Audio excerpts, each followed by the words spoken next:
भाई अभिनव सर ने एक इंटरव्यू में कमाल की बात कही। उन्होंने कहा कि पेपर लीक होना इस देश में अब कोई आश्चर्यजनक घटना मानी ही नहीं जाती।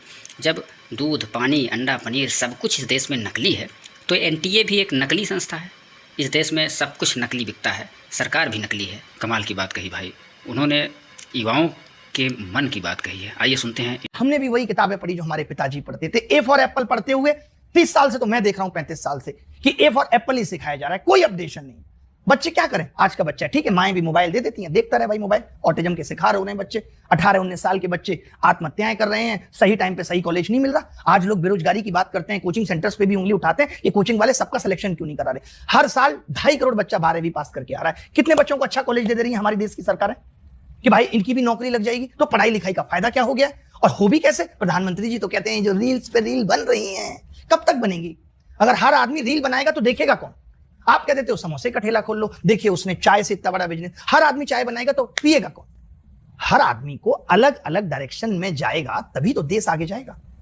बट अब क्या है, पढ़ाई लिखाई पे कोई बात नहीं होती। किसी भी चुनाव में देख लीजिए, आप तो बंगाल चुनाव कवर करके आए, बताइए किस रैली में किसने बात की कि हम एजुकेशन सिस्टम पे फोकस करेंगे, हम बेसिक एजुकेशन को मजबूत करें। बताइए नेता क्यों बात करे एजुकेशन सिस्टम पे, पब्लिक इस पे वोट करती है क्या? नहीं करे, वही मैं कह रहा हूं। मान ले, अब एक बात सुनिए मेरी बात, अगर मेरी जनता के दिमाग में मैंने धर्म, जाति, नफरत ये भर दी और वो नहीं कर पा रही है, लेकिन एक अच्छा प्रधानमंत्री, एक अच्छा बंदा होने के नाते मेरी जिम्मेदारी तो बनती है। मेरे घर पे मेरा बच्चा इस बात पे वोट करता है कि पापा पूरे दिन मोबाइल दो, मैं नहीं दे रहा उसको पूरे दिन मोबाइल, मुझे पता है कि ये इसके लिए अच्छा नहीं है।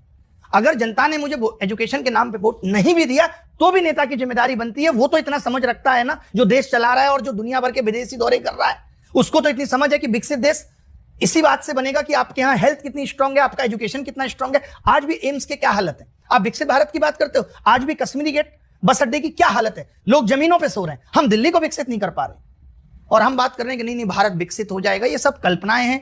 मैं तो एग्जाम लीक को भी नॉर्मल कह रहा हूं। ठीक है, लीक हो गया, क्या हो गया यार, यहाँ खाने की चीजें नकली बिक रही हैं, कैंसर कितना ज्यादा बढ़ गया है, पानी नकली है, अंडा नकली है, तो ठीक है, एनटीए नकली है, क्या हो गया, सरकारें नकली है, स्वास्थ्य मंत्री नकली है, शिक्षा मंत्री नकली है, रेल मंत्री नकली है।